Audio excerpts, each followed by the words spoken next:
you see the fight Taiwanese parliament? I did. You guys see this? Apparently, somebody in Taiwanese parliament stole one of the bills and ran away with it to prevent it from being passed. The idea is if he makes it out of the room, they can't sign it. It's just pretty insane. The jukes are insane.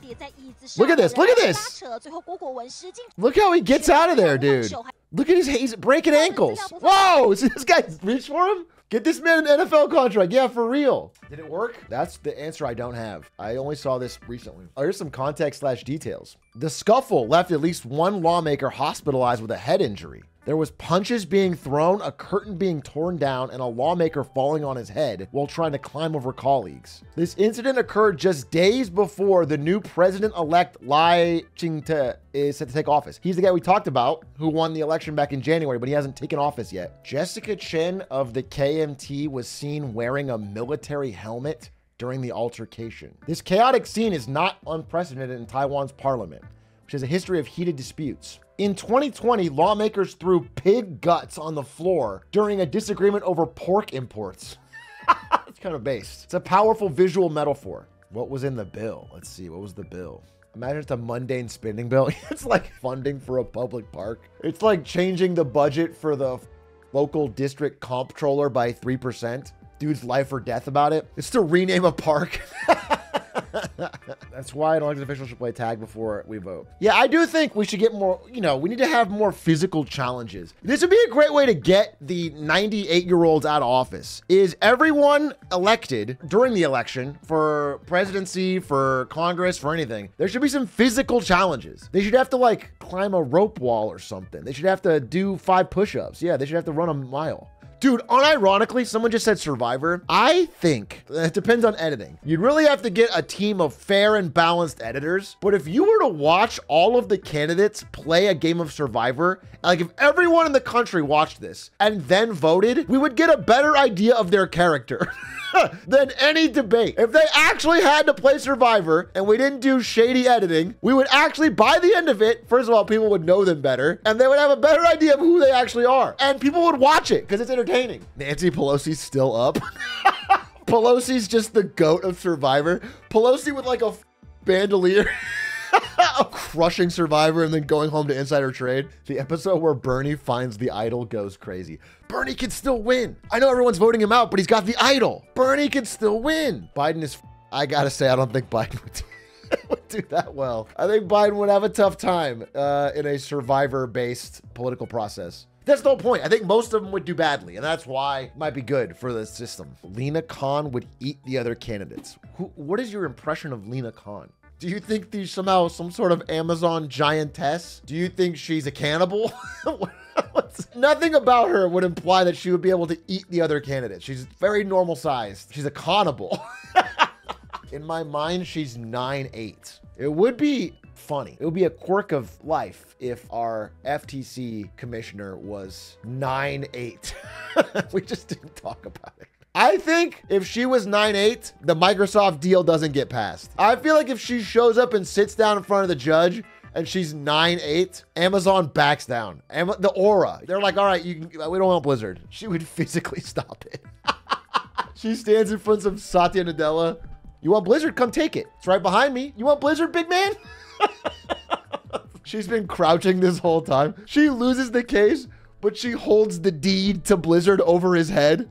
Jump, come and get it. Jump. Come on, Bobby. Yeah, that would be good. Have you seen the machines TSMC uses to make chips? It's absolutely insane. Like each of their machines sells for hundreds of millions of dollars. Well, what's funny is a lot of the machines are made by ASML, right? There's like a Dutch company. ASML makes the machines. They're like the lithography machines that prints the little wafer on the... I'm not going to pretend to understand the mechanics of who does what, but ASML, the Dutch company, and TSMC, the Taiwanese company, combined are the chip market. There's something from Samsung, there's something from, Intel, but basically those two companies are just incredibly important. Thinking of leaving the US again for an extended period of time? Not really. Why would I leave the greatest country on earth, first of all? And second of all, I'm married.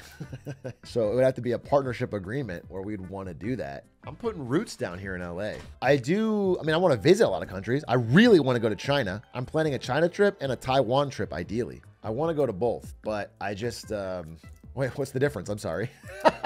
Wait, when I say a China trip and a Taiwan trip, I just mean a China trip twice. That's what I want to do. I really want to go. That's the plan, but no extended stays anywhere.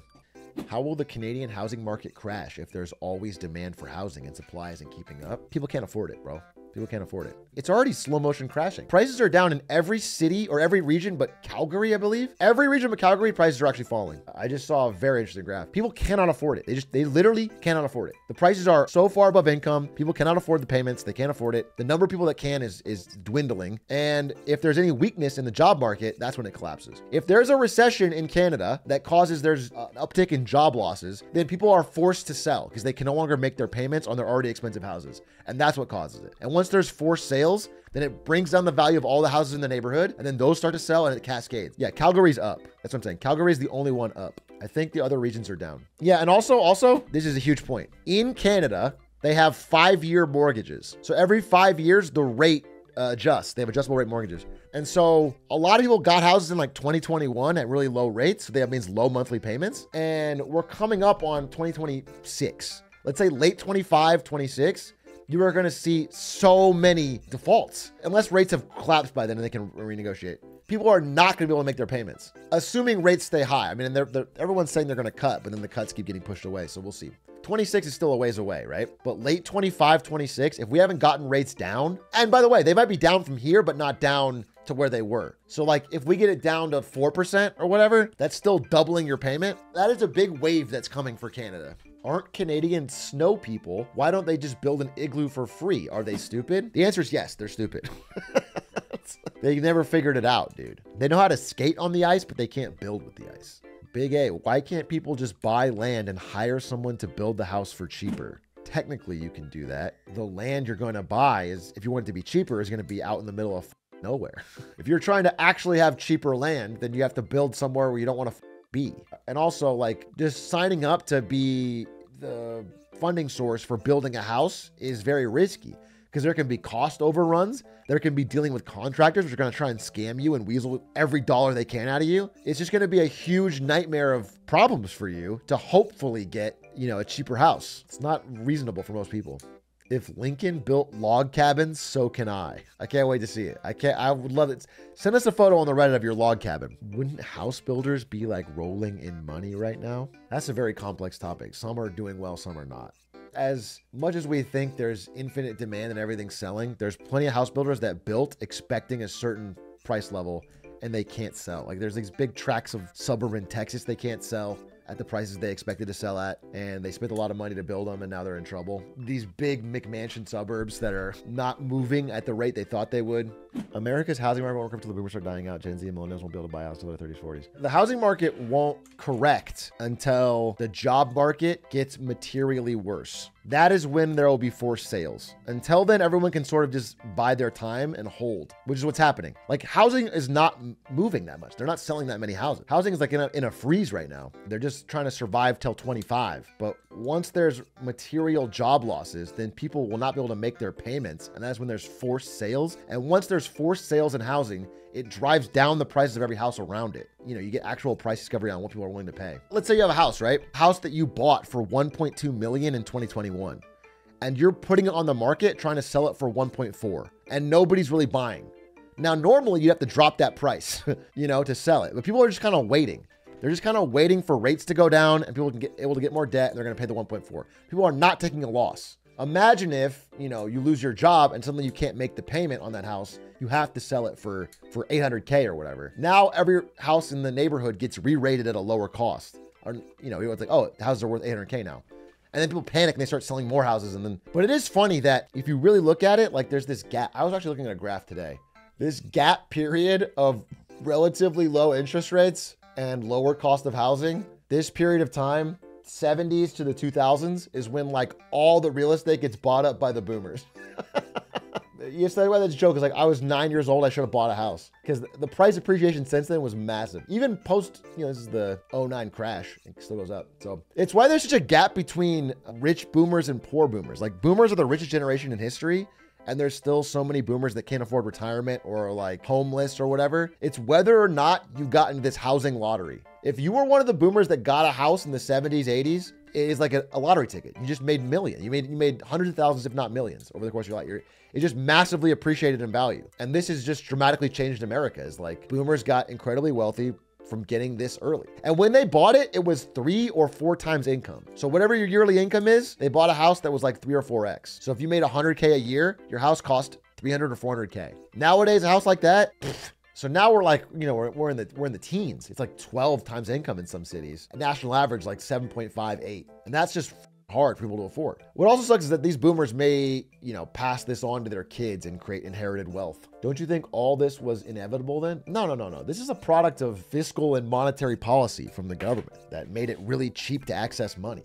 That is why all this stuff keeps bubbling up bigger and bigger. The prices on housing wouldn't have changed, except money got easier to access. Debt got easier to access. You know, that's why college is more expensive. Housing is more expensive. Anything where you can take out a loan for it, it got more expensive because loans and money got easier to borrow. Hey, Shrek, why are you crying? You have 3 houses. I have 6 houses, actually. Don't besmirch me. And 2 of them I share with Bernie Sanders. Me and Bernie, we got a Cabo mansion for partying. I got 1 house that I share with Bernie and 1 house I share with Hassan. And then 1 we all 3 share together. And we had the craziest COVID parties. Yeah. Me, Bernie, and Hassan used to throw the craziest mask off COVID parties. Shit was wild.